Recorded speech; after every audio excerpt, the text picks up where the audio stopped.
गावातल्या त्या वळणावळणाच्या कच्च्या रस्त्यांनी जणू एखाद्या आठवणीच्या पायवाटेप्रमाणे पुढे नेत नेत जेव्हा पार्वतीताईंच्या घरापाशी आणून सोडायचं तेव्हाच दुरूनवरूनच काळ्या मातीचा ओलसर सुगंध मनाला स्पर्श करून जायचा. अंगणात उभं असलेलं पेरूचं दिमकदार झाड जणू घराचंच एक जिवंत छत्र होतं आणि त्याच्या शेजारी तुळशीच्या वृंदावनासमोर सकाळ संध्याकाळ लावला जाणारा दिवा पार्वतीताईंच्या श्रद्धेचा आणि दिनचर्याचा निखळ साक्षीदार होता. पार्वतीताई वयाच्या 55व्या उंबरठ्यावर उभ्या होत्या. चेहऱ्यावर काळाने उमटवलेल्या सुरकुत्या नक्कीच होत्या, पण डोळ्यामधली चमक मात्र अजूनही तितकीच टवटवीत होती. जणू आयुष्याने कितीही परीक्षा घेतल्या तरी जगण्याची आस कधीच विझू दिली नव्हती. 15 वर्षापूर्वी नवऱ्याच्या निधनाने त्यांच्या आयुष्याला जणू अचानक वादळाने झपाटलं होतं. पण त्यांच्या जाण्याने कोसळल्या नाहीत. उलट त्या दिवसापासून त्यांनी शेती आणि घर या दोन्ही जबाबदाऱ्या खंबीरपणे आपल्या खांद्यावर उचललेल्या होत्या. गावातले लोक नेहमीच कौतुकाने म्हणायचे, अहो पार्वती बहिणींसारखी बाई आजकाल कुठे दिसते. स्वतःच्या जोरावर एवढी मोठी शेती सांभाळणं काही सोपं काम नाही. आणि त्या फक्त हलकंसं हसून म्हणायच्या, काय करणार भाऊ, नशिबात जे लिहिलंय ते भोगावंच लागतं ना. तेच मी भोगतीये. त्यांची 3 लेकरं अनिकेत, संकेत आणि प्रशांत शिक्षणासाठी शहराकडे निघून गेली होती. हॉस्टेलचं आयुष्य, वर्षातून एकदाच येणाऱ्या सुट्ट्या आणि त्या काही दिवसात मात्र घर पुन्हा जिवंत व्हायचं. स्वयंपाकघरातून दरवळणारे चविष्ट पदार्थांचे सुगंध, अंगणात घुमणारा मुलांचा किलबिलाट आणि रात्री उशिरापर्यंत चालणाऱ्या गप्पा. जणू घर पुन्हा एकदा हसत खेळत जगायला लागायचं. पण या सगळ्या आनंदामागे एक न बोललेलं सत्य सावलीसारखं उभं होतं. तिन्ही मुलांचं मन आता गावात रमतच नव्हतं. अगं, इथले रस्ते किती कच्चे आहेत. शहरातल्या सोयी इथे कुठे आहेत. अनिकेत नाराजाने म्हणायचा, इथे तर नीट नेटवर्कही मिळत नाही. कुणाशी बोलायचं तर चौकात जावं लागतं. रेंज येतच नाही. संकेत तर चिडून बोलायचा आणि लहानगा प्रशांत नाक मोडत म्हणायचा, आई इथलं पाणी तर अगदी बेचव आहे. शहरातलं फिल्टरचं पाणीच बरं. त्यांचं बोलणं ऐकून पार्वतीताई मनोमन हसायच्या. अरे, आता आपल्या मातीतला गंध, हवेची गोडी आणि पाण्याची चवही त्यांना कमी वाटायला लागली आहे. हा विचार मनात येताच त्यांच्या हृदयात एक हलकीशी कळ उमटायची. रात्री सगळे गाढ झोपल्यावर त्या अंगणात एकट्याच बसायच्या. वर पसरलेल्या आकाशातल्या चांदण्याकडे पाहत त्या चांदण्या जणू त्यांच्या मनातल्या भावना ऐकत असत. त्या हळूच पुटपुटायच्या, देवा, माझ्या लेकरांना सुखात ठेव. त्यांना कधीच काही कमी पडू देऊ नकोस. जरी ते या गावापासून दूर गेले तरी त्यांच्या आयुष्यात आनंद नांदो. त्यांच्या आयुष्यात आनंदाच राहू दे. गावातले लोक कधीमधी सांगायचे, पार्वती वहिनी मुलं आता शहरातच स्थिरावतील आणि तुम्हालाही एक दिवस तिकडंच जावं लागेल. पण पार्वतीताई ठाम स्वरात म्हणायच्या, नाही भाऊ, मी इथून कुठेही जाणार नाही. हे घर, ही शेती माझ्या नवऱ्याच्या आठवणी आहेत. जर मीच सोडून गेले तर हे सगळं कोण सांभाळणार. आणि त्या आपल्या निर्धारावर अढळ राहिल्या. कडाक्याचं ऊन असो किंवा अंगावर येणारा थकवा, त्या प्रत्येक वेळी स्वतःला सावरून पुन्हा उभ्या राहत होत्या. हीच त्यांची ताकद होती आणि हाच त्यांचा अभिमान. एक दिवस अचानक शेजारचे काका धावतच आले. पार्वती वहिनी, तुमचं तर खूप खूप अभिनंदन. तुमचा मोठा मुलगा अनिकेतला नोकरी लागली आहे, तीही खूप चांगली. क्षणात पार्वतीताईंचा चेहरा आनंदाने उजळून निघाला. डोळ्यात समाधानाचं पाणी तरळलं. खरंच माझ्या मुलाच्या कष्टाचं फळ त्याला मिळालं. अनिकेतला नोकरी लागली म्हणजे उरलेल्या दोघांसाठी जणू नवी वाट खुली झाली होती. आणि अशाच आशा अपेक्षांच्या धाग्यांनी विणलेलं आयुष्य हळूहळू पुढे सरकत राहिलं. एके दिवशी संध्याकाळच्या निवांत वेळी फोनची घंटी वाजली आणि दुसऱ्या टोकाला अनिकेतचा ओळखीचा आपुलकीचा भरलेला आवाज उमटला. आई, मी एक छोटंसं घर घेतलं आहे.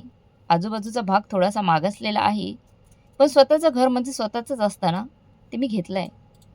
आता फक्त कर्ज फेडायचे. त्या क्षणी पार्वतीताईंच्या चेहऱ्यावर समाधानाचं हास्य आलं.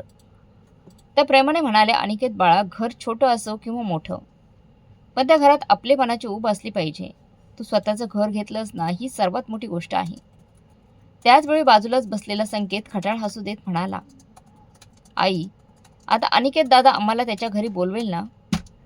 या हॉस्टेलच्या बेचव जेवणातून तरी सुटका होईल आमची. तेवढ्यात प्रशांत मस्करीच्या सुरात बोलला, हो आई, आता आम्ही सुट्टीत गावी नाही येणार. सरळ दादाच्याच घरी मुक्कामाला जाणार, दादाच्याच घरी मुक्काम ठोकणार. फोनच्या दुसऱ्या टोकाला बसलेला अनिकेत दोघांचं बोलणं ऐकून मनापासून हसला. अरे वेड्यांनो, माझं घर काही एवढं मोठं नाही रे, पण हो, माझ्या घराच्या छताखाली तुमच्यासाठी नेहमीच जागा असेल, हे मात्र नक्की आहे. त्या हसऱ्या संवादातही भावंडांमधली ओढ आणि घर नावाच्या शब्दात दडलेली आपुलकी स्पष्ट जाणवत होती. हळूहळू काळ पुढे सरकत गेला. संकेत आणि प्रशांत यांनीही आपलं शिक्षण पूर्ण केलं.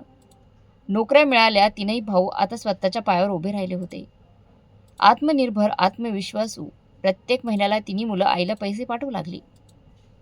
कधी एखादी सुंदर साडी, कधी औषधांसाठी मदत, तर कधी शेतीच्या कामासाठी हातभार. त्या छोट्या छोट्या गोष्टींमधून त्यांचं आईवरील प्रेम, तिच्याबद्दलची कृतज्ञता व्यक्त होत होती. एके दिवशी गल्लीतल्या काही बायका अंगणात बसून गप्पा मारत होत्या.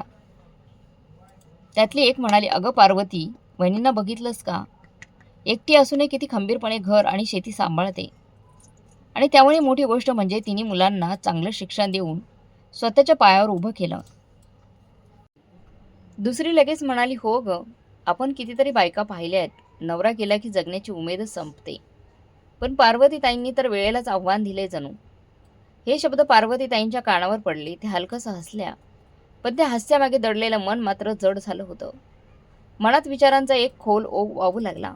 लोक माझं कौतुक करतात, पण एकटेपणाची बोचरी वेदना काय असते हे कोणाला कसं कळणार? त्या रात्री पुन्हा फोन वाजला. संकेतचा आवाज होता. आता अधिक परिपक्व, अधिक जबाबदार. आई, आता आम्ही तिघेही आमचा खर्च स्वतः उचलतो, तू अजिबात काही काळजी करू नकोस हा. त्यावर पार्वतीताई शांत पण ठाम स्वरात म्हणाल्या, बेटा, मी काळजी करत नाही. जे काही आहे ना, ते सगळं तुमच्या वडिलांच्या कष्टाचं फळ आहे.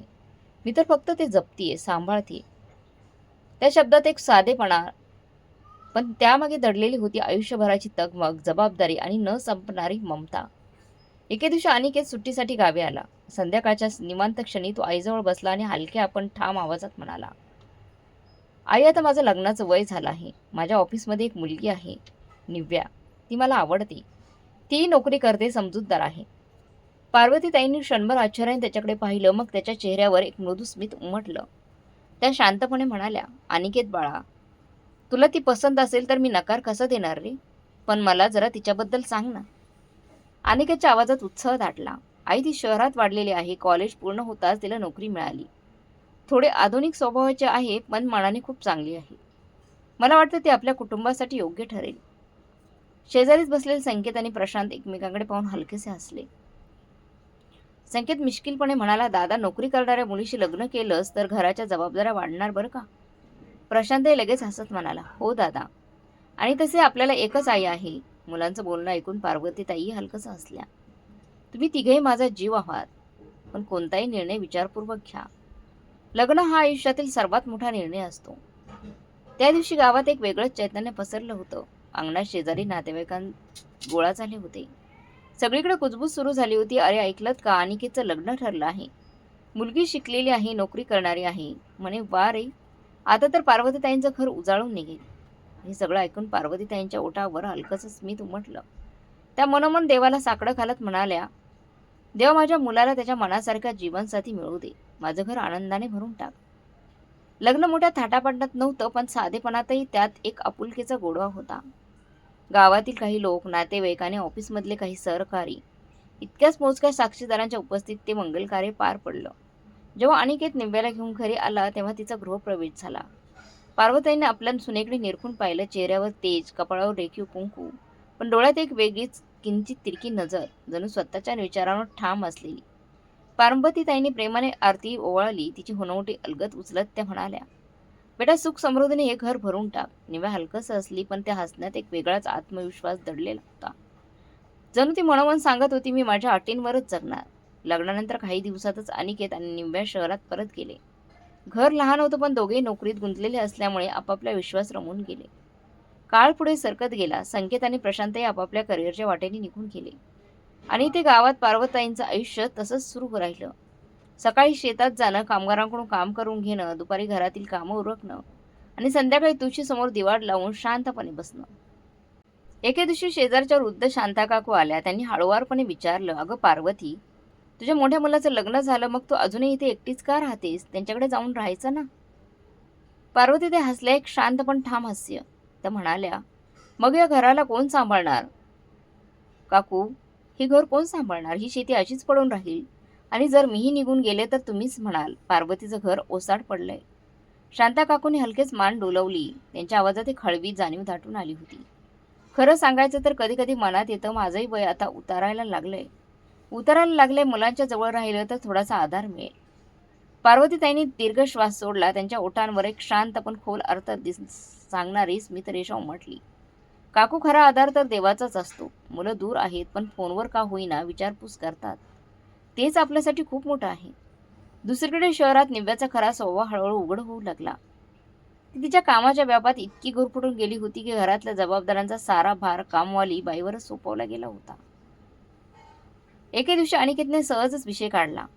निव्या, आईचा फोन आला होता. ती तुझी चौकशी करत होती आणि थोडीशी तक्रारही करत होती की तू तिला घरी फोन करत नाहीस. निव्याने अगदी निष्ठुरपणे, जणू काही ही गोष्ट तिच्यासाठी काहीच महत्वाची नाही अशा स्वरात उत्तर दिलं. मी चांगली आहे असं सांग त्यांना. ऑफिसमध्ये वेळच मिळत नाही. त्यावर अनिकेत गप्प झाला. आपल्या पत्नीवर त्याचा अपार प्रेम होतं. तिच्या शब्दाविरुद्ध जाण्याचा विचारही त्याने कधी केला नव्हता. पण हे सत्य होतं की निव्याच्या मनात एक सूक्ष्म अहंकार घर करून बसला होता.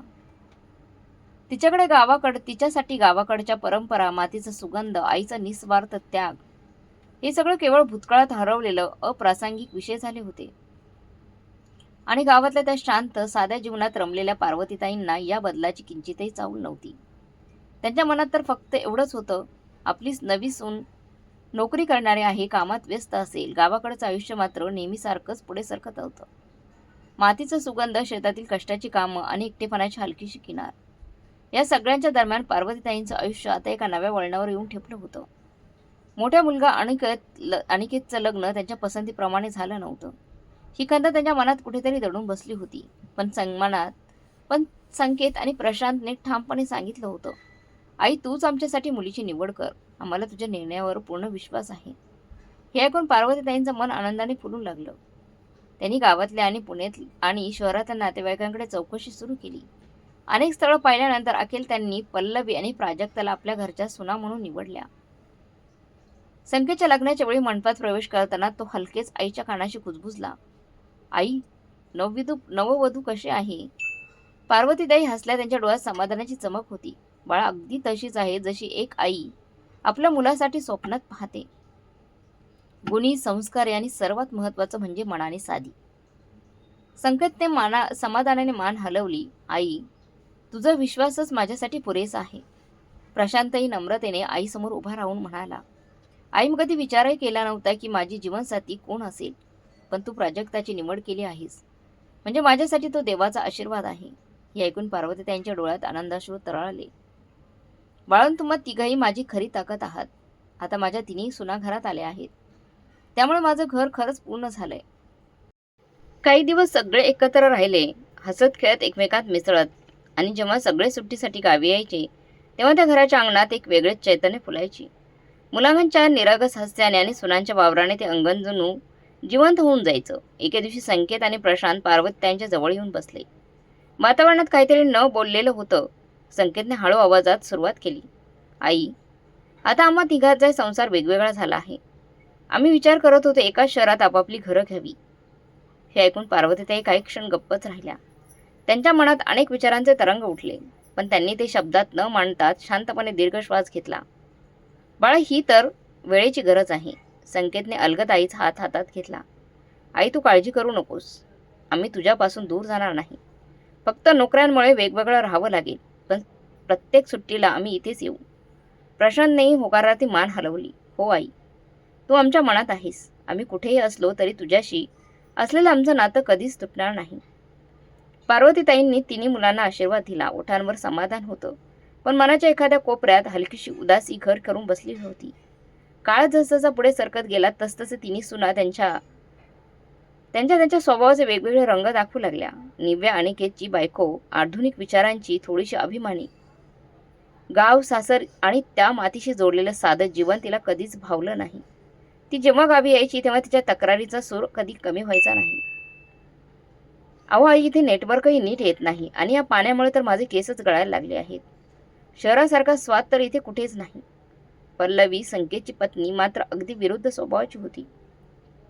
संस्कारांनी घडलेली, साधी, शांत आणि तिच्या शब्दात नेहमी गावाबद्दलचं प्रेम झिरपत असे. आई, गावात एक वेगळंच समाधान आहे. या मातीचा वास, अंगणातलं वातावरण, थंडगार वातावरण. मला तर शहरातली ती गर्दी अजिबात आवडत नाही. आणि प्राजक्ता, प्रशांतची पत्नी, चंचल, शिकलेली आणि आनंदाने भरलेली होती. ती नेहमी पार्वतीताईंबरोबर हसत खेळत चेष्टामस्करी करत असे. आई, तुम्ही खरंच सुपरवुमन आहात. एवढी मोठी शेती तुम्ही एकट्याने कशी काय सांभाळली? तेव्हा पार्वतीताई हलकस हसत म्हणत होत्या. प्राजक्ता, तेव्हा कोणाचाच आधार नसतो. जेव्हा कोणताच आधार नसतो तेव्हा स्त्रीला स्वतःचा आधार बनावं लागतं. हळूहळू तिन्ही मुलांनी शहरात आपापली घरं उभी केली. अनिकेतने आधी घेतलेलं छोटंसं घर आता मोठं केलं होतं. संकेतने देखील आपल्या ऑफिसजवळ एक फ्लॅट घेतला आणि प्रशांतने एका कॉलनीत आपलं घर घेतलं. तिघांच्याही आयुष्याने आता आपापली गती पकडली होती. फोनवरून ती आईची विचारपूस करत, कधीमधी पैसे पाठवत. पण गावातलं जुनं घर आणि शेतीची जबाबदारी ती अजूनही पार्वतीताईंच्याच खांद्यावर होती. रात्रीच्या शांत वेळी अंगणात एकट्या बसलेल्या पार्वतीताईंच्या मनात विचारांचे ढग दाटून येत. माझी तिन्ही मुलं संसारात सुखी आहेत आणि आई म्हणून याहून मोठं समाधान तरी काय असतं? त्यांना एक गोष्ट मात्र मनापासून आवडायची. लग्नानंतरही मुलांनी आईची काळजी घेणं सोडलं नव्हतं. ते नियमितपणे फोन करून विचारपूस करत. सुट्टी मिळाली की भेटायला यायचे आणि एवढंच नाही तर आपल्या घरी आईला बोलवत. पण पार्वतीताई प्रत्येक वेळी हळूवारपणे नकार द्यायच्या. इथे कोण सांभाळणार सगळे? तुझ्या बाबांनी उभारलेले हे घर ओसाड पडेल आणि शेतीलाही मशागतीची गरज असते. काळ पुढे सरकत होता आणि आता पार्वतीताई केवळ आईच नव्हत्या तर आपल्या नातवंडांच्या आजीही झाल्या होत्या. संध्याकाळची शांत वेळ होती. आकाशात मावळत्या सूर्याचे केशरी रंग पसरले होते आणि अंगणात बसलेल्या पार्वतीताई निवांतपणे भाजी निवडत होत्या. इतक्या संकेतचा फोन आला. आई, कशी आहेस तू? त्याच्या आवाजातला उत्साह अगदी ओसांडून वाहत होता. पार्वतीताईंनी हसतच उत्तर दिलं, मी बरी आहे रे बाळा, तू सांग, पल्लवीची तब्येत कशी आहे? क्षणभर थांबून संकेतने आनंदाने म्हणाला, आई, 1 तासापूर्वी मुलगा झालाय, तुझा नातू. हे ऐकताच पार्वतीताईंच्या डोळ्यातून आनंद अश्रू ओघळू लागले. खरंच? संकेत माझा नातू? अरे, ही तर माझ्या आयुष्यातील सगळ्यात मोठी आनंदाची बातमी आहे. देव तुला सुखी ठेव बाळा. दुसऱ्या टोकावरून संकेत प्रेमाने म्हणाला, आई, आमच्याकडे ये. तुझ्या नातवाला तुझं प्रेम हवं आहे. काळ हळूहळू पुढे सरकत गेला. नातवंड वाढू लागली आणि याच वेळी पार्वतीताईंनी मनोमन एक निर्णय घेतला. यावेळी मुलांनी बोलवलं तर नक्की जाईन मी त्यांच्याकडे. नातवंडांच्या ओढीने त्यांचं मन हळवं झालं होतं. शेतीची जबाबदारी शेजाऱ्यांवर सोपवून त्या शहराकडे निघाल्या. सर्वप्रथम मोठा मुलगा अनिकेत आणि सून निव्याच्या घरी. स्टेशनवर अनिकेत आधीपासूनच वाट पाहत उभा होता. ट्रेन थांबताच तो पुढे गेला. आईच्या हातातील बॅग घेतली आणि हसत म्हणाला, आई, चल, तुला इथे पाहून खूप छान वाटते ग. कित्येक वर्षांनी तू आमच्याकडे आली आहेस. पार्वतीताई हलकस हसल्या. हो बाळा, गाव सोडणं इतकं सोपं नव्हतं, पण वाटलं आता थोडं मुलांबरोबर वेळ घालवावा. गाडी सुरू करत अनिकेत म्हणाला, आई, तुला इथलं वातावरण खूप आवडेल. शहराचं जगणं वेगळंच असतं गावच्यापेक्षा. पार्वतीताई मात्र मनोमन विचार करत होत्या. वातावरण तर वेगळं असेल, पण ते मनाला समाधान देईल का? घरी पोहोचल्यावर त्यांनी पाहिलं. घर फार मोठं नव्हतं, पण व्यवस्थित होतं. दारात निव्या उभी होती. आई, या. तिच्या आवाजात औपचारिकपणा होता. पार्वतीताईंनी प्रेमाने तिच्याकडे पाहत विचारलं, कशी आहेस? निव्या हलकंसं हसत म्हणाली, ठीक आहे. फक्त कामामुळे थकती मी. अनिकेत मध्येच म्हणाला, आई, तू आत ये, मी सामान ठेवतो. आल्यानंतर पहिले काही दिवस सुरळीत चाललं, पण हळूहळू पार्वतीताईंना जाणवू लागलं, या घरात त्यांचं असणं कुणासाठी फारसं महत्त्वाचं नाहीये. सकाळी सकाळी निव्या ऑफिसला निघायची. तिच्या चेहऱ्यावर कायमची चिडचिड असायची. कधी कधी ती स्वतःशीच पुटपुटायची, ही कामवाली बाई ना काही काम नीट करत नाही, सगळं मलाच करावं लागतं. तेव्हा पार्वतीताई हळू आवाजात म्हणायच्या, निव्या, मी आहे ना गं, एखादं काम मला सांग. निव्या भुवया उंचावत उत्तर द्यायची, नाही हो आई, तुम्ही टेन्शन घेऊ नका. आपण त्या कामवालीला पैसे देतो तर काम तिच्याकडून करून घ्यायला हवं ना. तिच्या शब्दात आपुलकी होती, पण भावनांमध्ये दुरावा स्पष्ट जाणवत होता. कधी कधी ती नकळत आपली नाराजी पार्वतीताईंवरच काढत असे. एके दिवशी सकाळी पार्वतीताईंनी स्वतःहून चहा बनवून अनिकेत समोर ठेवला. निम्या येतात थोड्याशा कडवट सुरात म्हणाली, आई, अहो आई, तुम्ही का चहा बनवला? कामाला बाईला सांगितलं असतं ना. पार्वतीताई शांतपणे म्हणाल्या, बाळा, आईचं मन होतं आपल्या मुलांना स्वतःच्या हाताने काहीतरी बनवून द्यावं म्हणून चहा केला. निव्याच्या ओठांवर हलकीशी नाराजी उमटली. पण आई, तुम्हाला स्वयंपाकघरात जाण्याची गरज नाही. खरं म्हणजे निव्याला पार्वतीताईंनी घरात हलके केलेला हस्तक्षेप आवडत नव्हता. तिच्या दृष्टीने त्या फक्त काही दिवसांच्या पाहुण्या होत्या. यावं, राहावं आणि निघून जावं, फक्त एवढंच. अनिकेत मध्येच म्हणाला, निव्या जाऊ दे ना गं, आईचं मन होतं म्हणून केला चहा, यात वाईट वाटण्यासारखं काय? निव्याने तोंड वाकडं करत पुटपुटली, हो, तुम्हाला माझं काहीच पटत नाही ना. अनिकेत आपल्या पत्नीवर अपार प्रेम करत होता. तिच्या रागाला तो नेहमी हसतच टाळायचा. एका संध्याकाळी अशीच आली. निव्या पुन्हा कुठल्या तरी कारणावर चिडून म्हणाली, अनिकेत, तुला समजत नाही का, ऑफिसमधला ताण वेगळाच असतो, वरून घराच्या जबाबदाऱ्या, आणि आता तुमची आई आहे इथे आहे. मला तर श्वास घ्यायलाही वेळ मिळत नाही. खूप कामं असतात. त्या शब्दांनी वातावरणात एक न बोललेला ताण निर्माण झाला आणि पार्वतीताई सगळं ऐकून शांतपणे आपल्या मनातलं दुःख दाबून बसल्या. अनिकेतने निंब्याचा हात आपल्या हातात अलगद घेतला आणि प्रेमळ स्वरात म्हणाला, अगं वेडे, आईची जबाबदारी आपलीच आहे ना, आणि तसंही ती किती दिवस राहणार आहे. थोडे दिवस तिच्या मनासारखं राहू दे तिला. निव्याच्या डोळ्यात क्षणात नाराजी चमकली. ती चिडून म्हणाली, तुम्हाला बोलायला सोपं आहे. दिवसभर तुम्ही ऑफिसमध्ये असता. घरात काय चालतं, काय काय करावं लागतं ते मला चांगलंच माहीत आहे. हे तुम्हाला माहीत नाही. पार्वतीताईंनी हे सगळं ऐकलं आणि त्या क्षणी त्यांच्या मनाचे काचेसारखे तुकडे तुकडे झाले. मनात एक वेदनादायक विचार उमटला, खरंच या घरात माझं काय स्थान आहे? त्या दिवसापासून पार्वतीताई शांत झाल्या. सुनेचा आवाज चढला की त्या न बोलता गप्प बसू लागल्या. अनिकेत प्रेमाने त्यांच्या जवळ येऊन विचारायचा, आई कशी आहेस ग? तेव्हा त्या हसून म्हणायच्या, मी बरी आहे रे बाळा, थोडीशी थकली आहे. पण त्या हास्यामागे दडलेलं दुःख कोणाला दिसत नव्हतं. आतून मात्र त्यांचं मन विरान झालेलं होतं. गावची शांतता, मातीचा सुगंध, शेतातली हिरवाई, या सगळ्या आठवणी त्यांच्या मनात पुन्हा डोकावू लागल्या होत्या.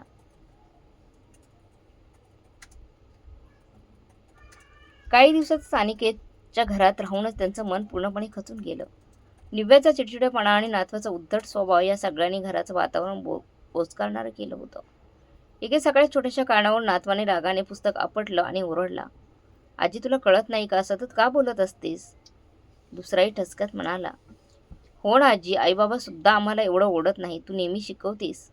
त्या शब्दांनी पार्वतीताईंच्या हृदयावर घाव बसला. त्यांनी मान खाली घातली आणि मनोमन पुटपुटल्या, या मुलांवर त्यांच्या आईची सावली पडली आहे. त्या रात्री त्यांनी अनिकेतला शांतपणे सांगितलं, बाळा, उद्या मी संकेतच्या घरी जाईन. खूप दिवस झाले, थोडे दिवस तिथे राहते. अनिकेतने त्यांना थांबवण्याचा प्रयत्न केला, आई, अजून काही दिवस थांब ना. पण आता त्यांचं मन इथून पूर्णपणे उडालं होतं. दुसऱ्या दिवशी पार्वतीताई संकेतच्या घरी पोहोचल्या. दरवाजातच पल्लवीने हसत मुखाने त्यांचं स्वागत केलं. या आई, किती दिवसापासून तुमची वाट बघत होतो. बघा ना, मुलं किती आनंदी झाली आहेत. छोटा नाव धावत येऊन त्यांच्या खुशीत शिरला.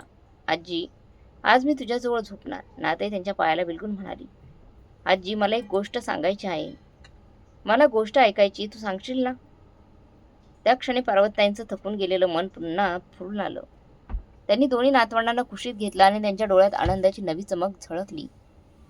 संकेत जवळ येऊन प्रेमाने म्हणाला, आई, बरं झालं तू आलीस, यावेळी जास्त दिवस राहा. पल्लवी प्रेमाने म्हणाली, आई, तुम्ही काळजी करू नका, मी आलात ना, आता घर अजून आनंदाने भरून जाईल. मुलं घर सगळं व्यवस्थित सांभाळतात. पार्वतीताई भाऊक होऊन म्हणाल्या, पल्लवी, खरंच तू या घराची लक्ष्मी आहेस. देव तुला नेहमी सुखात ठेवो. काही दिवस घरात सगळं आनंदी सुरळीत चाललं होतं. सकाळी पल्लवी चहा घेऊन यायची. संकेत आणि पार्वतीताई गप्पा मारत बसत आणि मुलं आजीच्या गोष्टींमध्ये हरवून जात असत.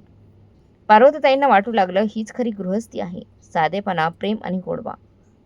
पण वेळ जसजसा पुढे सरकला तसतशी परिस्थिती पुन्हा बदलू लागली.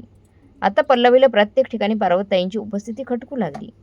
एके दिवशी ती संकेतला हळू आवाजात म्हणाली, ऐकलंस का, आईचं तर ठीक आहे, पण एवढे दिवस एखादा पाहुणा राहिला की त्रास होतोच ना. कामाची सगळी पद्धत बघडते आणि मुलं तर त्यांच्या आजीला चिटकलेली असतात. संकेतने हलक्या आवाजात उत्तर दिलं, अगं, ती आपली आई आहे, थोडे दिवस राहील आणि मग निघून जाईल ना. पण त्या शब्दांच्या आड लपलेली अस्वस्थता घरात पुन्हा हळूहळू पसरू लागली होती. दुसऱ्या दिवशी पल्लवी अत्यंत मृदू गोड स्वरात आपल्या सासूबाईंना म्हणाली, आई, तुम्हाला पाहून खरंच खूप बरं वाटतं, पण मी एक विचार करत होते. तुम्ही काही दिवस प्रशांत भाऊंजीकडे जाऊन या ना. तेही तुमची वाट बघत असतील, तिकडेही जात जा. सगळ्यांनाच जवळ थोडे दिवस राहिला तर सगळ्यांनाच बरं वाटेल. पार्वतीताई काही क्षण निशब्द राहिल्या. त्या शब्दांचा अर्थ त्यांच्या मनात अलगद उमलत होता. थोड्या वेळाने त्यांनी शांतपणे उत्तर दिलं. पल्लवी, तू म्हणतेस ते बरोबर आहे ग, पण माझं तिकीट दर 10 दिवसांनी आहे. पल्लवी हसत म्हणाली, अहो 10 दिवस म्हणजे खूपच होतात हो. तुम्ही प्रशांत भाऊंजीकडे राहून या, मुलांनाही भेटून या. पार्वतीताई विचारात पडल्या. पल्लवी चुकीचं काही बोलत नाही. खरंच एखाद्या ठिकाणी जास्त दिवस राहिले की माणूस ओझं वाटू लागतं. तसंच माझं झालंय. मग ते मुलीचं घर असो किंवा मुलाचं. दुसऱ्या दिवशी सकाळी पार्वतीताई आपला धाकटा मुलगा प्रशांतच्या घरी पोहोचल्या. प्रशांतने आईला पाहताच आनंदाने धावत येऊन त्यांच्या गळ्यात मिठी मारली. आई, तुला पाहून किती बरं वाटतंय ना. आता घर पूर्ण झालंय.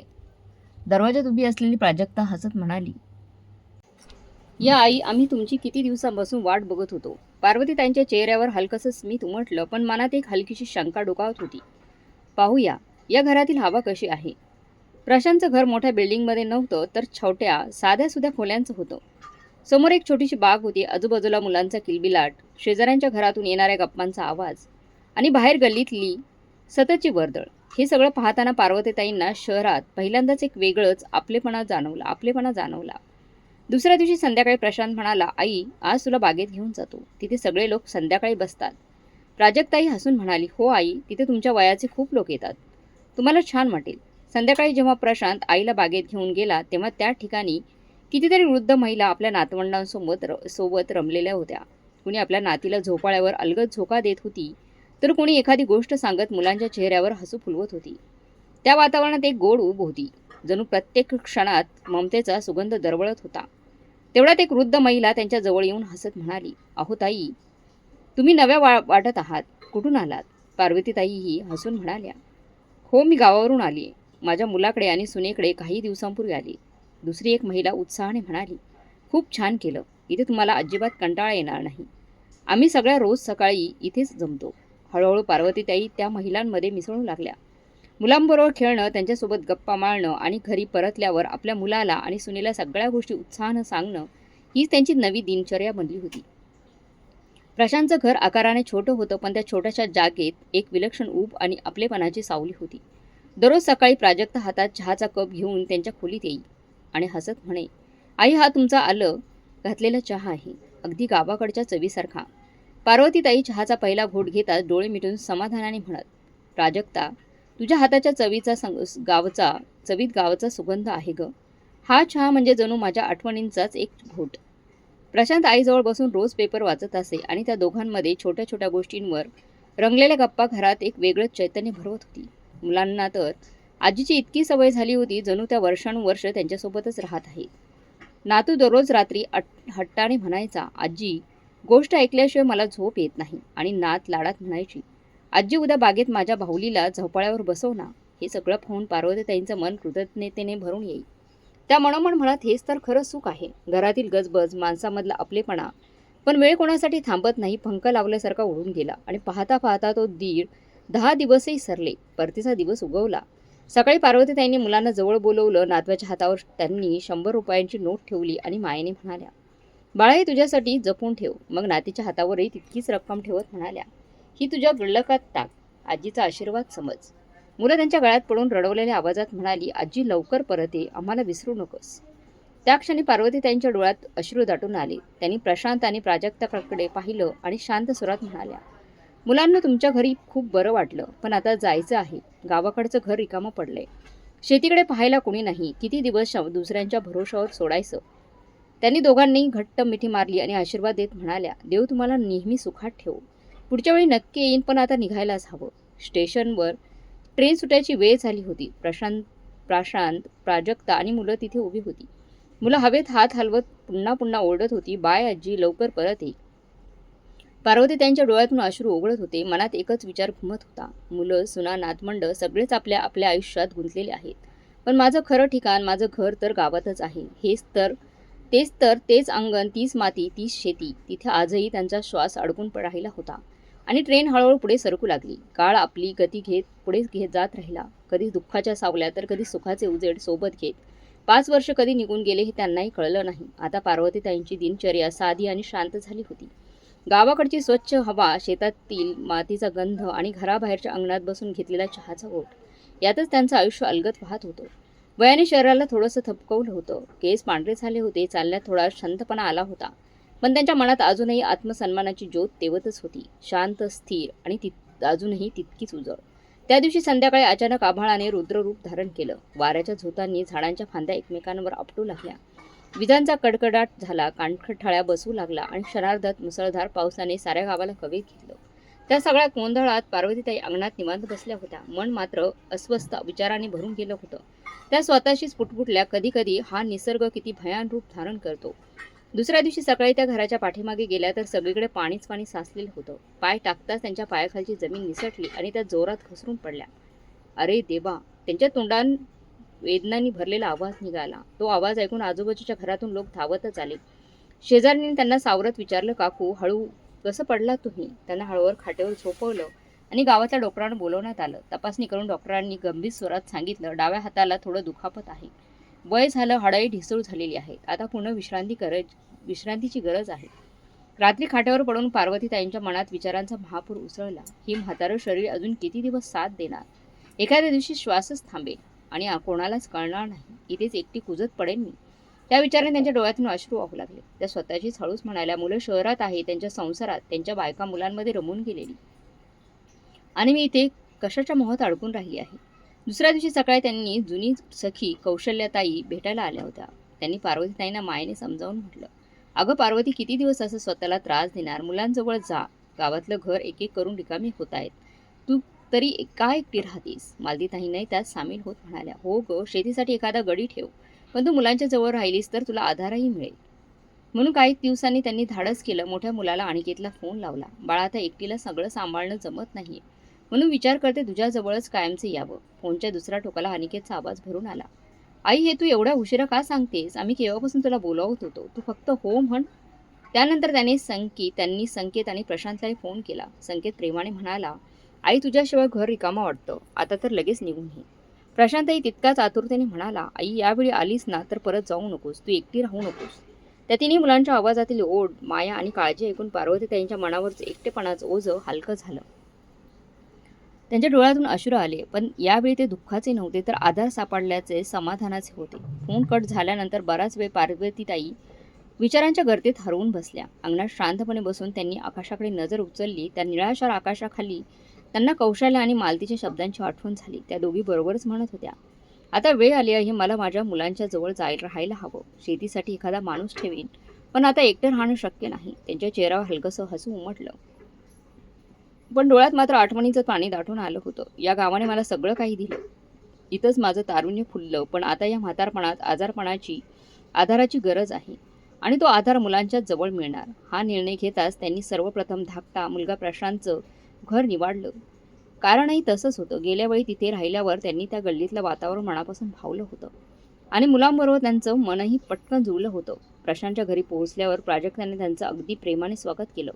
आई, यावेळी तुम्ही परत गावी जाऊ नका. आम्हाला तुमच्या सेवेची संधी द्या.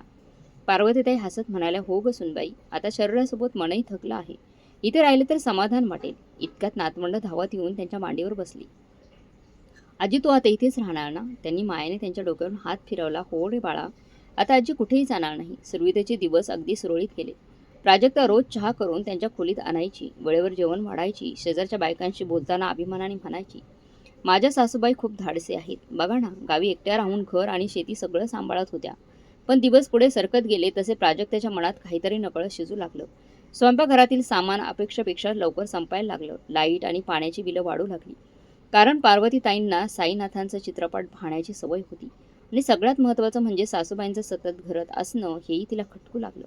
एका रात्री तिने प्रशांतजवळ विषय काढला. ऐकलं का? सासूबाईंना आपल्याबरोबर राहायचं असेल तर राहू द्या, पण कधी विचार केलाय का, त्यांना अजून 2 मुलं आहेत, अनिकेत भाऊजी आणि संकेत भाऊजी. त्यांच्याजवळ जाता येत नाही का त्यांना? आपणच का बरं ओझं उचलायचं? प्रशांत चिडून म्हणाल, तू कोणतं ओझं उचलते आहेस? ती माझी आई आहे, आणि तसंही वय झालंय तिचं. आता कुठे कुठे फिरत बसणार? प्राजक्ता हट्टाने म्हणाले, तुम्हाला सगळं सोपं वाटतो, पण घराचा हिशोब मला पाहावा लागतो. या महागाईच्या दिवसात एका माणसाचा खर्च वाढला तरी बजेट बिघडतं, आणि त्यात मला माझं स्वातंत्र्यही कमी वाटायला लागलं आहे. प्रत्येक गोष्टीवर आईची नजर असते. असे किती दिवस चालणार? तिच्या मनातले हे विचार ती थेट पार्वतीताईंना सांगत नव्हती. कारण बाहेरून तिला स्वतःला चांगली सून म्हणून दाखवायचं होतं, पण आतून मात्र तिचा संघर्ष वाढत चालला होता. ती हळूहळू या निष्कर्षापर्यंत पोहोचली, मी चांगलं वागते आहे, पण तोटा माझाच होत आहे. आणि मग तिने ठरवलं, आता स्पष्ट बोलायचंच. जे आहे ते तोंडावर सांगायचंच. दुसऱ्या दिवशी सकाळी चहाचा कप देताना प्राजक्ताने मुद्दाम विशाल हात घातला. आई, एक गोष्ट सांगू का? पार्वतीताईंना चहाचा कप हातात घेत शांतपणे विचारलं. हो ग सुनबाई, बोल. प्राजक्ता चेहऱ्यावर कृत्रिम हसू आणत म्हणाली, हे बघा, आम्हाला तुमची सेवा करायला खरंच खूप बरं वाटतं, पण मी विचार करत होते, अनिकेत भाऊजी आणि संकेत भाऊजींनाही तुमची खूप आठवण येत असेल ना. तुम्ही काही दिवस त्यांच्या घरी जाऊन या ना. सगळ्यांना समान संधी मिळायला पाहिजे ना. आणि तसंही आई, महागाई किती वाढली आहे, तुमच्या लक्षात येतंय ना. पार्वतीताईंनी तिच्या चेहऱ्याकडे निरखून पाहिलं. बोलण्यात गोडवा होता, पण त्या गोडव्याच्या आड तीरासारखा बोचरा अर्थ दडलेला होता. त्यांनी दीर्घ श्वास घेतला आणि अत्यंत शांत आवाजात म्हणाल्या, मला तुझ्या बोलण्याचा अर्थ कळतोय. तू चुकीची नाहीस. मला सगळ्यांच्या जवळ राहायला हवं. ठीक आहे, मी उद्या संकेतकडे जाईन. प्राजक्ताने सुटकेचा निश्वास सोडत लगेच उत्तर दिलं. आई, तुम्हाला जसं योग्य वाटेल तसं करा. तिकडची नातवंडही तुम्हाला पाहायला असुसलेली असतील ना. त्या रात्री पार्वतीताई खूप उशिरापर्यंत जाग्याच राहिल्या. किती लवकर माणसाचा व्यवहार बदलतो ना. काही दिवसांपूर्वी माझी सेवा करण्यासाठी उत्सुक असलेली सून आणि आज महागाई आणि स्वातंत्र्याचे टोमणे. आईचं मन किती दिवस स्वतःला समजावत राहणार. डोळ्यातून पाणी आलं, पण त्यांनी मन कठोर केलं. ठीक आहे, आता संकेतकडे जाऊया, पाहूया तिथे किती दिवस मनापासून सेवा करतात. काही दिवसांनी पार्वतीताई संकेतच्या घरी राहायला गेल्या. सुरुवातीला 1 महिना अगदी सुरळीत गेला. पल्लवीने मनापासून त्यांची काळजी घेतली. नातवंड आजीकडून गोष्टी ऐकत बसायची आणि संकेतही आईसाठी फळं भाज्या आणताना दिसायचा. पण 4 महिने उलटताच परिस्थिती पुन्हा बदलू लागली. जशी प्रशांतच्या घरी झाली होती तसेच पल्लवीचा चेहरा, जो अधिक हसतमुख असायचा, आता कोरडा आणि तटस्थ झाला होता. स्वयंपाकघरात आईसाठी साधं जेवण बनवणं सुद्धा तिला जड जाऊ लागलं होतं. मुलांच्या गोष्टीत आजीची उपस्थिती तिला खटकू लागली. एके दिवशी पार्वतीताई टीव्हीवर जुना कार्यक्रम पाहत बसल्या होत्या. संकेत त्यांच्याजवळ आला आणि हळू आवाजात म्हणाला, आई, तुझं सामान पॅक कर. उद्या तुला दादाच्या घरी सोडून येतो. पार्वतीताईंनी त्याच्याकडे एक क्षण पाहिलं आणि पुन्हा नजर स्क्रीनवर स्थिरावली. ठीक आहे बेटा. त्यांनी फक्त एवढंच उत्तर दिलं. दुसऱ्या दिवशी संकेतने जेव्हा आईचं सामान पाहिलं तेव्हा तो थोडा चकित झाला. एक छोटीशी बॅग, त्यात 2-4 साड्या, औषधांची पिशवी आणि एक शाल. आई, एवढंच सामान? बाकी सगळं इथेच ठेवते आहेस का? त्यांच्या आवाजात आश्चर्य होतं. पार्वतीताईंनी दीर्घ श्वास घेत शांतपणे उत्तर दिलं, बेटा, तिथं माझं मन लागत नाही. निव्या घरात असतेच कुठे. सकाळपासून ऑफिस, संध्याकाळी किटी पार्टी, घर तर खायला उठतं आणि मुलं शाळेत, म्हणून विचार केला. फक्त 10 दिवसांसाठी जाते. 10 दिवसांसाठी जास्त कपड्यांची गरज नाही ना रे. आईचं बोलणं ऐकून संकेतने पल्लवीकडे पाहिलं. पल्लवी लगेच डोळ्यांनीच इशारा केला. नाही, असं चालणार नाही, स्पष्ट सांग. संकेत थोडा संकोचात म्हणाला, नाही आई, असं कसं चालेल. तुझं सगळं सामान घ्या अगं. आता गोष्ट आधीसारखी राहिली नाही. मन लावलं तर मन लागतं ग. आणि वहिनी थोड्या रागीट असल्या तरी वाईट नाहीत. पार्वतीताई शांत स्वरात म्हणाल्या, संकेत, जबरदस्तीने मन कुठे लागतं.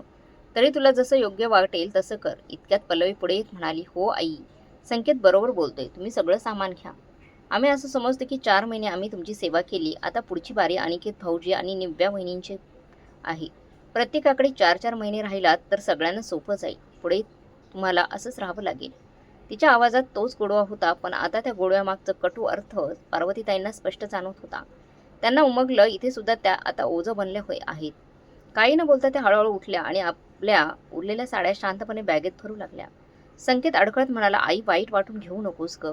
आता आपल्याला असंच करावं लागेल, नाहीतर तुझ्या सुना एकमेकींशी भांडू लागतील.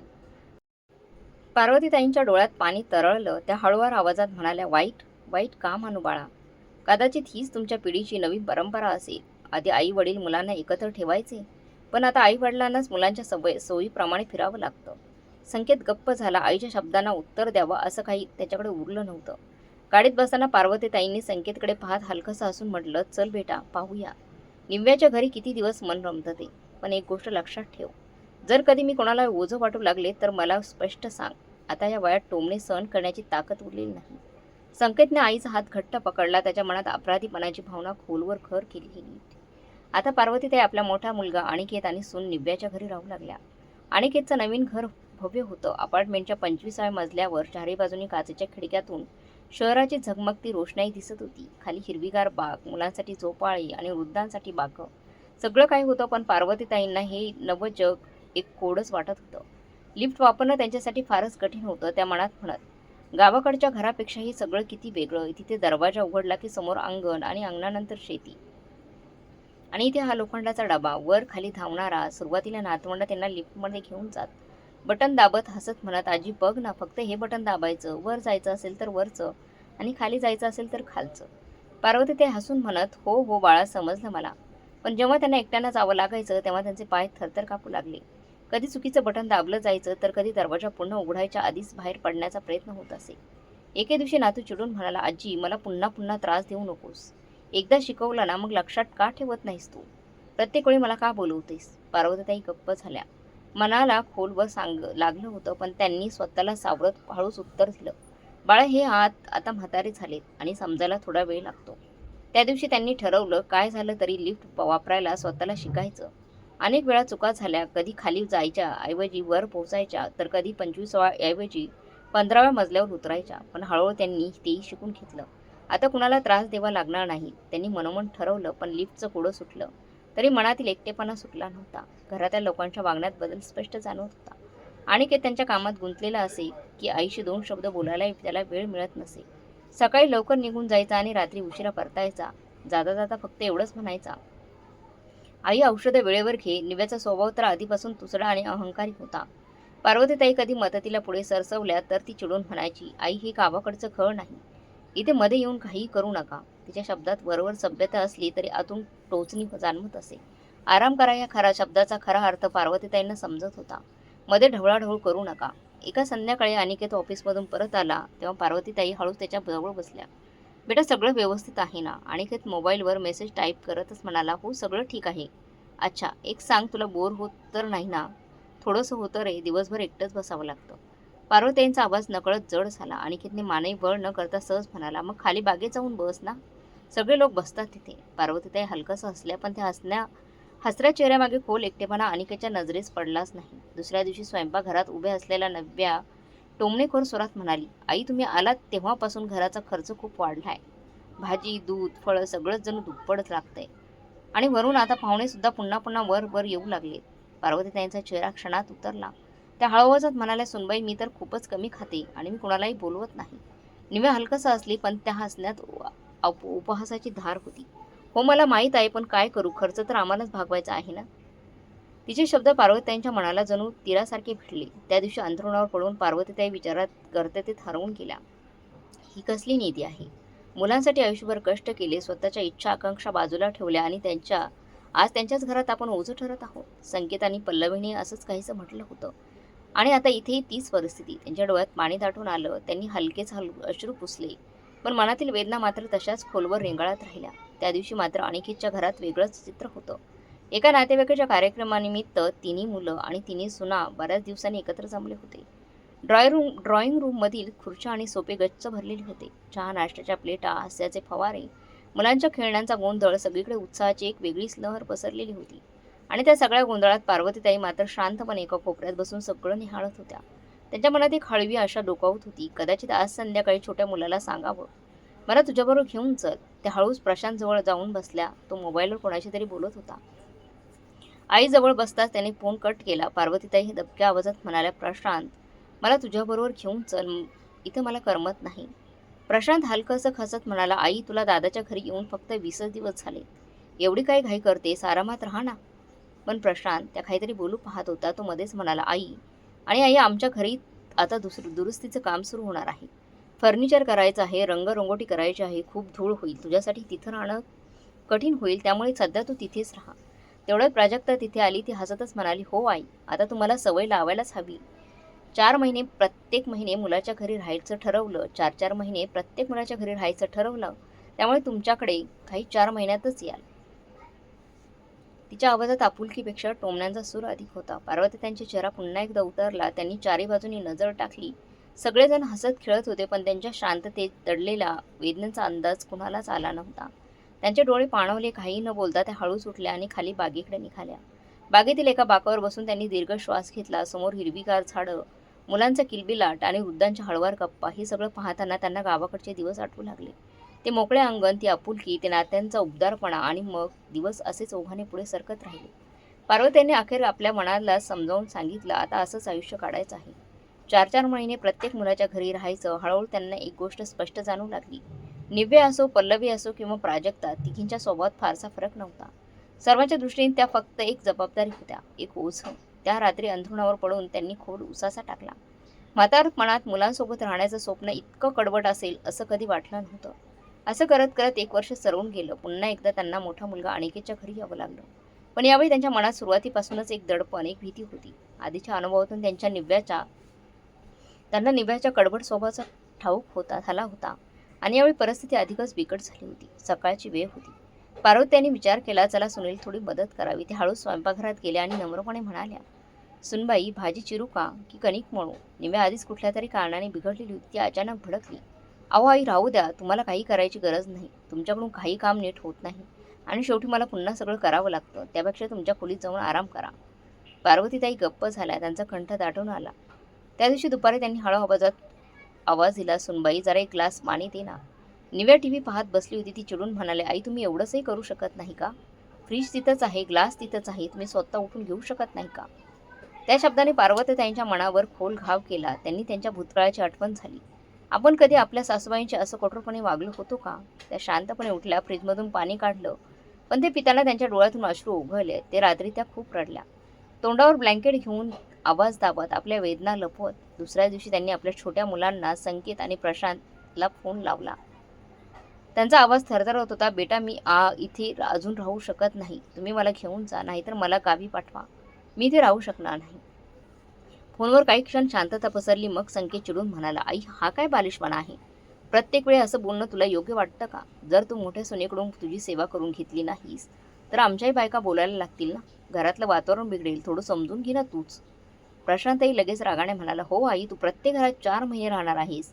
जर तू दादाच्या घरी राहिली नाहीस तर बाकीच्या दोघींना वाईट वाटेल. असं कसं चालेल?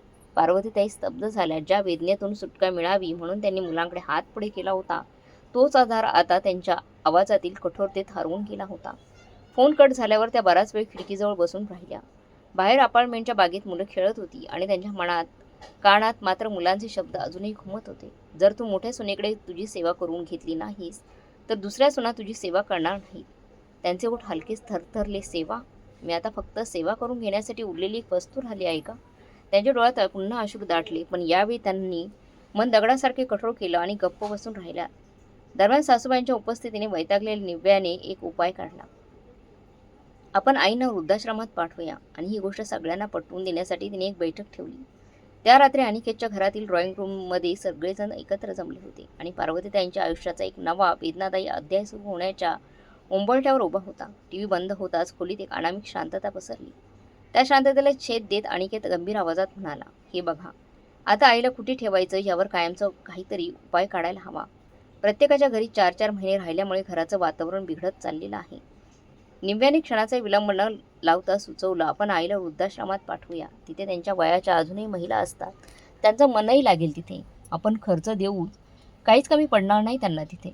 क्षणभर सगळे निशब्द झाले. त्या शांततेत संकेतचा मंद आवाज उमटला, पण दादा, आईला वाईट वाटेल ना?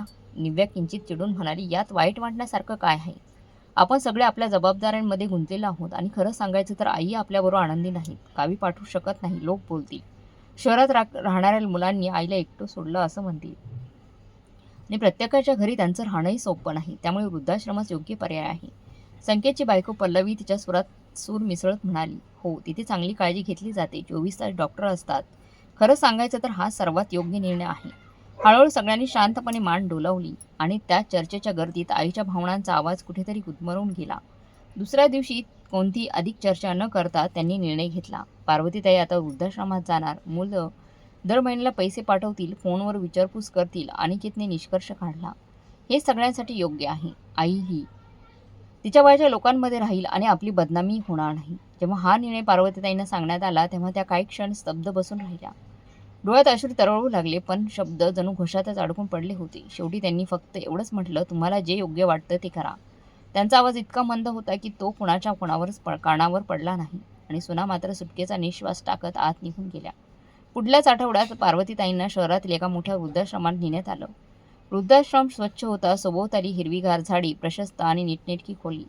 पण त्या सगळ्या सोयीसुविधांमध्येही पार्वतीताईंना ती जागा परकीच वाटत होती. जणू कोणीतरी त्यांना त्यांच्या स्वतःच्या घरातून उचलून इथे आणून टाकलं आहे असं वाटत होतं. भिंतीवरचा पांढरा रंग जागोजागी उखडलेला होता. खिडकीतून दिसणारं कडुनिंबाचं झाड मात्र स्थिर उभं होतं. त्यांची नजर त्या झाडावर खिळून राहिली आणि मन मात्र नकळत अधिकच जड होत गेलं. आश्रमात इतरही अनेक वृद्ध होते. कोणी टीव्ही पाहत होतं, कोणी पत्ते खेळत होतं, तर कोणी देवाचं भजन गात होतं. पण पार्वतीताई मात्र स्वतःमध्येच हरवल्या होत्या. न कोणाशी बोलणं, न हसणं, फक्त शांतपणे बसून राहणं, एवढं त्यांचं जग उरलं होतं.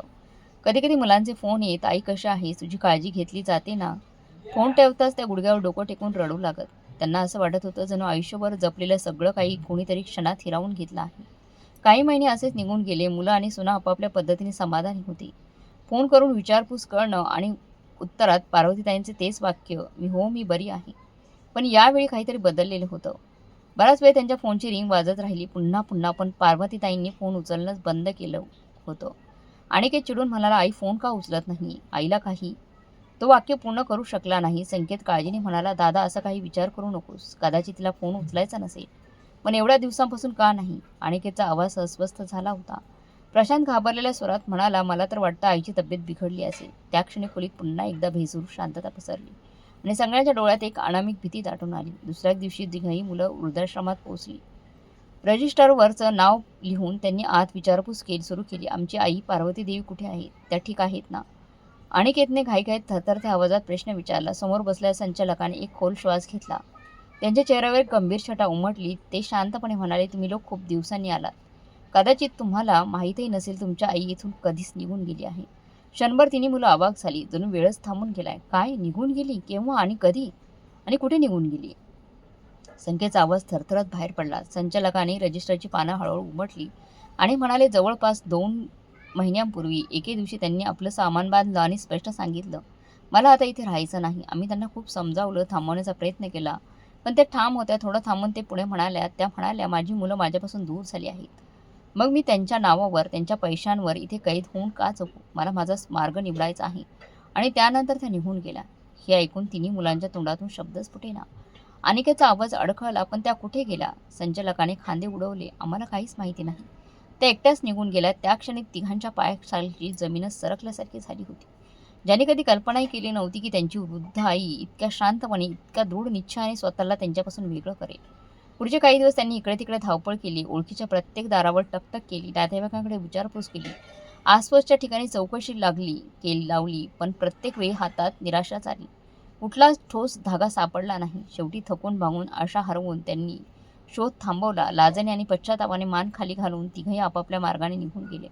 पण मन मात्र एका प्रश्नाभोवतीच अडकून राहिलं. आई आता कुठे असेल, कशी असेल आणि ती पुन्हा कधी भेटेल का? जवळपास 10 दिवस उलटून गेले होते. त्या दिवशी अनिकेत ऑफिसमधून परत येऊन थकून सोफ्यावर बसला होता. अंगातली सारी शक्ती जणू संपून गेली होती. इतक्यात त्याचा फोन वाजला. स्क्रीनवर नाव चमकलं, शरद, गावातला जुना जिवलग मित्र. अनिकेतनं फोन उचलला. शरद, कसा आहे? अचानक आठवण कशी झाली रे? पण पुढच्या क्षणी शरदने जे सांगितले ते ऐकून अनिकेतच्या पायाखालची जमीन सरकली, जणू त्याची शुद्ध सरकली. शरदच्या आवाजात चिडचिड स्पष्ट जाणवत होती. अरे अनिकेत, एवढा मोठा निर्णय घेतोयस आणि आम्हाला कळवतही नाहीस. तू सगळी शेती विकून टाकलीस? अनिकेत स्तब्ध झाला. काही क्षण त्यांच्या तोंडातून शब्दच फुटेना. काय, कोणती शेती? आम्ही तर काहीच विकलेलं नाही. शरदने एक दीर्घ श्वास घेतला आणि म्हणाला, अरे विकली नाहीस तर गावातले लोक काय म्हणत आहेत? तुझ्या आईने सही करून सगळं रजिस्ट्रेशन केलं आहे आणि तुला माहीत आहे का, त्या जमिनीतून हायवे जाणार आहे. 2-4 वर्षांनी त्या जमिनीचा भाव सोन्यापेक्षाही जास्त वाढला असता. विकायचंच होतं तर थोडी वाट पाहायला हवी होती. अनिकेतचं डोकं अक्षरशः सुन्न झालं. तो घाबरलेल्या आवाजात म्हणाला, शरद, आम्हाला याबद्दल काहीच माहिती नाही. आईने हे कसं होऊ शकतं? फोन ठेवताच अनिकेतने लगेच संकेत आणि प्रशांतला बोलावून घेतलं. तिघे भाऊ हॉलमध्ये एकत्र बसले. वातावरण तणाव आणि अस्वस्थता दाटून आली होती. अनिकेतने संतापाने म्हणाला, आईने सगळी शेती विकली आपल्याला न विचारता. जरा विचार करा, ती जमीन हायवेच्या बाजूला होती. तिचा भाव किती वाढला असता. संकेतचे डोळे आश्चर्याने मोठे झाले. पण आईने असं का केलं आणि केव्हा केलं? प्रशांतने डोक्याला हात लावत चिंतेने म्हटलं, दादा, मला तर आता शंका येते आहे. आई एकटी होती. कुणाच्या तरी दबावाखाली येऊन तिने हे केलं नसेल ना? तिघांच्या मध्ये अस्वस्थतेचं दाट ढग पसरलं. शेवटी त्यांनी एकच निर्णय घेतला, मामाला, वसंतरावांना फोन करण्याचा. फोन उचलताच अनिकेतने घाईघाईने विचारलं, नमस्कार मामा, एक महत्त्वाची गोष्ट विचारायची आहे. आई कुठे आहे? तुम्हाला काही माहिती आहे का? फोनच्या दुसऱ्या टोकाला काही क्षण पूर्ण शांतता पसरली. मग वसंतरावांचं खोल स्थिर आवाज आला, "हो, पार्वती माझ्याकडे आली आहे." हे ऐकताच तिन्ही भाऊ अक्षरशः दचकले. अनिकेत जवळजवळ ओरडत म्हणाला, "काय आई तुझ्याकडे आहे? आणि तुम्ही आम्हाला सांगितलंच नाही. तुम्हाला कल्पना आहे का आम्हाला किती टेन्शन आलं होतं?" मामा मात्र शांतच होते. त्यांच्या आवाजात एक वेगळीच कठोरता होती. "तुम्हाला टेन्शन आहे? तुम्ही लोकांनी तर तुमच्या आईला वृद्धाश्रमात पाठवलं. तिला ओझं समजायला लागलात. असो, आता एवढं समजा ती माझ्याकडे सुरक्षित आहे." प्रशांतने घाईघाईने प्रश्न केला, "पण मामा, आईने सगळी शेती का विकली आणि आम्हाला काहीच का सांगितलं नाही?" हे ऐकताच मामाचा आवाज आणखी कठोर झाला. "शेती तिची होती. तिने तिच्या मर्जीने विकली आहे आणि त्यामागचं कारण तुम्ही ऐकू शकाल की नाही याची मला शंका आहे. असो, जर खरंच सत्य जाणून घ्यायचं असेल तर उद्या माझ्या घरी या." दुसऱ्या दिवशी तिघही मुलं दबक्या पावलाने मामाच्या घरी पोहोचली. हॉलमध्ये वसंत मामा ताठ मानेने उभे होते. त्यांच्या चेहऱ्यावर हलकंसं हसू होतं, पण डोळ्यात मात्र एक वेगळाच कठोरपणा दाटून आला होता. "आलात, बरं केलं." वसंत मामा म्हणाले. त्यांच्या आवाजात आपलेपणापेक्षा जास्त कडवटपणा जास्त जाणवत होता. आतलं दृश्य पाहताच तिघांचाही श्वास एका क्षणासाठी थांबला. हॉलमधल्या आराम खुर्चीवर पार्वतीताई बसल्या होत्या आणि या त्या पार्वतीताई नव्हत्या ज्यांना ही तिघं मागे सोडून आली होती. त्यांचा चेहरा आत्ता उजळून निघाला होता. डोळ्यात नवी चमक होती. शरीरही पूर्वीपेक्षा सुदृढ आणि भरलेलं दिसत होतं. इतका बदल झाला होता की एका क्षणासाठी तिघांनाही आपल्या आईची ओळख पटेना. अनिकेत भाऊक होत म्हणाला, "आई, तू इथे आहेस? आम्ही तुला कुठे कुठे शोधलं. किती काळजी होती." पार्वतीताईंनी शांत पण ठाम आवाजात उत्तर दिलं, "मला शोधण्याची काहीच गरज नव्हती. ज्या दिवशी तुम्ही मला वृद्धाश्रमात सोडलं त्याच दिवशी मला समजलं होतं तुमच्या आयुष्यात माझ्यासाठी आता जागा उरलेली नाही. त्यामुळे ही खोटी काळजी दाखवण्याची गरज नाही." प्रशांत हातबल होत म्हणाला, "आई, तू असं का बोलतेस? आम्ही तर तुझ्यासाठीच अस्वस्थ होत होतो." पार्वतीताई तत्क्षणी म्हणाल्या, "नाही प्रशांत, खरं बोल. तुम्ही तिघे इथे का आलात? फक्त आईची आठवण झाली म्हणून?" "नाही, कधीच नाही. यामागचं खरं कारण काहीतरी वेगळंच आहे." संकेत थोडा चिडून म्हणाला, "हो आई, आम्ही हेही विचारायला आलो आहोत की तू शेती का आणि कधी विकलीस? त्या शेतीत आमचाही वाटा होता. एवढा मोठा निर्णय घेण्याआधी आम्हाला विचारायला तरी हवं होतंस. कोणच ऐकून तू इतकं मोठं पाऊल उचललंस कळत नाही. किती मोठं नुकसान झालंय आमचं." अनिकेतनेही आवाज चढवत म्हटलं, "होय, जरा विचार तरी कर. ती जमीन हायवे लगतची होती. 2-4 वर्षात तिची किंमत दुप्पट झाली असती. तू घाईघाईने सगळंच गमावून बसलीस. का केलंस असं? आणि आम्हाला अजिबात विचारलं नाही." क्षणभर शांतता पसरली. पार्वती त्यांच्या चेहऱ्यावर वेदना आणि संताप एकत्र उमटले. त्या ठामपणे म्हणाल्या, "तुम्हाला तुमची वाटणीचा हक्क आठवतो पण ती वाटणी देणारी आई आठवत नाही. ती शेती तुमच्या वडिलांनी आणि मी घाम गाळून कर्ज काढून उभी केली होती आणि तुम्ही तिघं फक्त खाण्यापिण्याचे खर्च करण्याचे हकदार बनलात." त्यापुढे म्हणाल्या, "मग मला सांग, अशा वेळी मी तुम्हाला का विचारात घ्यायला हवं होतं?" तेवढ्यात वसंत मामा मध्येच ठामपणे म्हणाला, "तुम्ही तिघांना फक्त जमिनीची किंमत दिसते आहे, पण कधी तुम्हाला तुमच्या आईची किंमत जाणवली का?" अनिकेत राग आणि लाज त्यांच्या मिश्र भावनेत म्हणाला, "पण मामा, आईने एवढा मोठा निर्णय कसा घेतला? हा तर आमच्याशी केलेला विश्वासघात आहे." मामा उपरोधिक हसत म्हणाला, "विश्वासघात? विश्वासघात तर तुम्ही तिघांनी केला होता. ज्या दिवशी तुम्ही आई ओझं आहे असं म्हणत तिला वृद्धाश्रमात पाठवण्याचा निर्णय घेतला, त्या दिवशी तुमचं आणि तिचं नातं संपलं होतं. आता शेती, पैसा, वाटणी काहीही तुमचं राहिलेलं नाही. हे नीट समजून घ्या." मामाच्या शब्दांनी खोलीत एक गडद शांतता पसरली. तिन्ही मुलं गप्प झाली. त्यांच्याजवळ कोणतंच उत्तर नव्हतं.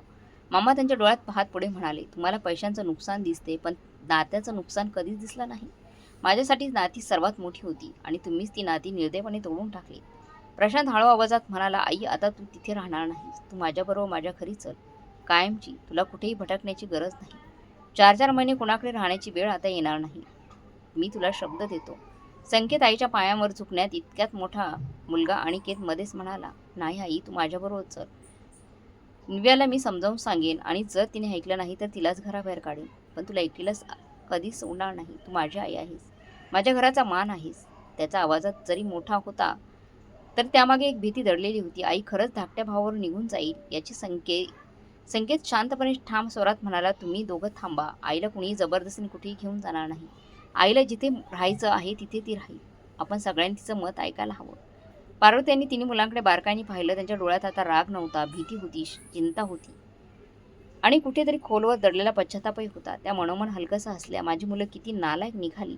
आधी आईला ओझं समजलं आणि आता पैशासाठी एकमेकांशीच भांडत आहेत. तरी आपल्या स्वार्थासाठी मला परत घेऊन जायचं आहे यांना." क्षणभर ते शांत राहिले आणि मग अलगद म्हणाले, "शांत व्हा, भांडू नका. तुमचं असं भांडून पाहून मला अजिबात बरं वाटत नाही. मी एक निर्णय घेतला आहे. मी प्रत्येकाच्या घरी राहीन, पण एक गोष्ट लक्षात ठेवा, मी कुणावरही ओझं होणार नाही. आता माझ्याजवळ स्वतःचा पैसा आहे. मला कुणाकडूनही भीक नको. फक्त तुमचं निखळ प्रेम हवं आहे. क्षणभर थांबून पार्वतीताईने आणखी एक वाक्य जोडलं आणि हो, जो माझी सर्वात जास्त सेवा करेन त्याच्याजवळ मी कायमची राहीन आणि माझे सगळे पैसेही त्यालाच देईन. हे शब्द कानावर पडताच मुलं आणि सुनांच्या डोळ्यात एक वेगळीच चमक दाटून आली. ज्या चेहऱ्यावर कालपर्यंत तिरस्कार आणि चिडचिड स्पष्ट दिसत होती, ते चेहरे आता अचानक गोडव्याने उजळून निघाले. मोठी सुनबाई निव्या, जी कालपर्यंत पाण्याचा ग्लास देतानाही तोंड वाकडं करत होती, आज हळूवारपणे सासूबाईंच्या जवळ येत म्हणाली, आई, मी तुमचे पाय दाबते. तुम्ही खूप थकला असाल आणि हो, मी आहे ना तुमच्या सेवेसाठी. पार्वतीताई तिच्याकडे फक्त हलकंसं स्मित करत पाहत म्हणाल्या, अरे वा सुनबाई, कालपर्यंत मला वृद्धाश्रमात पाठवायचं म्हणत होतीस आणि आज इतका स्वभाव जागा झाला तुझा. मधली सुनबाई पल्लवी मागे राहिली नव्हती. तिने गरमागरम शिरा बनवून आणला आणि गोड आवाजात म्हणाली, आई, खास तुमच्यासाठी शिरा केला आहे. तुम्हाला गोड खूप आवडतं ना. पार्वतीताईंनी चमच्याने थोडासा घास घेतला आणि संकेतकडे पाहत हलकंसं म्हणाले, अरे वा, सासूबाईंची एवढी काळजी, मला तर विश्वासच बसत नाही. सर्वात छोटी सुनबाई प्राजक्ता तर अगदी पुढे येऊन त्यांच्या पायाशी बसली. आई, तुम्ही तर माझ्या आईसारख्याच आहात. तुम्हाला कधी त्रास होऊ देणार नाही. रोज तुमच्या डोक्याला तेल लावून मालिश करेन. मुलांची अवस्था काही वेगळी नव्हती. अनिकेत आईभोवती घुटमळत म्हणू लागला, आई, औषध वेळेवर घेत जा. कुठे जायचं असेल तर मला सांग. प्रशांत रोज पेपर घेऊन त्यांच्या शेजारी बसत असे.